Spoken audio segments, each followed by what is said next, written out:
আসসালামু আলাইকুম। আমি মরিয়ম ইসলাম জিনিয়া চলে আসলাম নতুন আর একটা ভিডিও নিয়ে। আজকে আমি চলে এলাম তুরাগ নদীর তীরে। চেষ্টা করব আপনাদের সাথে তুরাগ নদীর তীরের কিছুটা দেখানোর জন্য। বাংলাদেশের একটি প্রধান নদী বুড়িগঙ্গার উপরের উপনদী তুরাগ নদী বংশী নদী থেকে উৎপন্ন হয়েছে, যা ধলেশ্বর নদীর একটি গুরুত্বপূর্ণ উপনদী। তুরাগ নদী গাজীপুরের মধ্য দিয়ে প্রবাহিত হয়ে ঢাকা জেলার মিরপুরের বুড়িগঙ্গার সাথে মিলিত হয়েছে। এই তুরাগ নদীর তীরেই টঙ্গী গাজীপুরে বিশ্ব ইজতেমা হয়।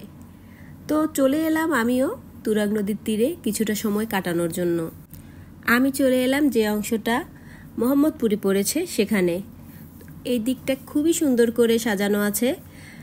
নদীর তীরে হাঁটার জন্য সুন্দর করে রাস্তা দেয়া আছে, বসার জন্য জায়গাও আছে। তো ভাবলাম একটু ঘুরে যাই আর আপনাদের সাথে শেয়ারও করি। বেশ অনেকটা সময় কাটিয়েছিলাম এই নদীর তীরে। আমি আসলে হয়তো দেখেছি নদী পথে চলতি পথে, কিন্তু সেভাবে করে এই নদীর তীরে কখনোই আসা হয়নি। তো ভাবলাম এসেছি যখন কিছু ছবি তুলে নেই, ভিডিও তুলে নেই। কিছুটা সুন্দর মুহূর্ত কাটিয়েছিলাম এই তুরাগ নদীর তীরে। এই নদীতে নৌকা চলে প্রচুর। এই যে দেখা যাচ্ছে নৌকাগুলো, এখান থেকে ওপারেও যাওয়া যায়।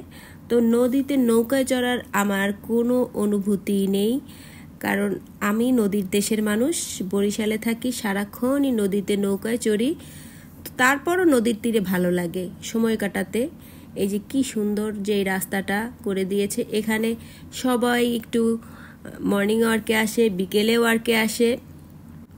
তারপরও ভেবেছিলাম যে ওপারে যাব, কিন্তু আসলে ওপারে নদীর ওপারে যে আসতে যে সময়টার দরকার ছিল তাতে সন্ধ্যা হয়ে যেত। তো সন্ধ্যার পরে এই জায়গাটা নিরাপদ ছিল না। ইদানিং এখানটায় প্রচুর রকমের বিশৃঙ্খলা হয়, দুর্বৃত্তরা হানা দেয়। যতটুকু সময় ছিলাম ভয়েই ছিলাম।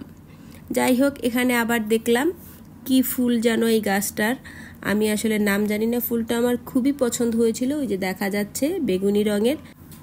তো আমার হাজব্যান্ডকে বললাম এই ফুলটা আমার খুব পছন্দ হয়েছে, তুলতে পারলে আমি খোপায় পড়তাম, যদিও খোপা নেই। তারপরে সে বলল দাঁড়াও আমি এনে দিচ্ছি। তো আমাকে সেই ফুল এনে দিল, আমি খুব খুশি হয়ে গেলাম এবং আমি ফুলটা ঠিক আমার কানে গুজে দিলাম। এত সুন্দর লাগছিল ফুলটা। এই ফুলটার নাম আমি জানি না, তবে পথে ঘাটে রাস্তার ধারে এই ফুল দেখা যায়। আর অদ্ভুতভাবে আমার ড্রেসের সাথেও ফুলটা ম্যাচ হয়ে গেছিল। আজকের ভিডিওতে এতটুকুই। দেখা হচ্ছে আবার নতুন ভিডিওর সাথে। সবাই ভালো থাকবেন। আল্লাহ হাফেজ।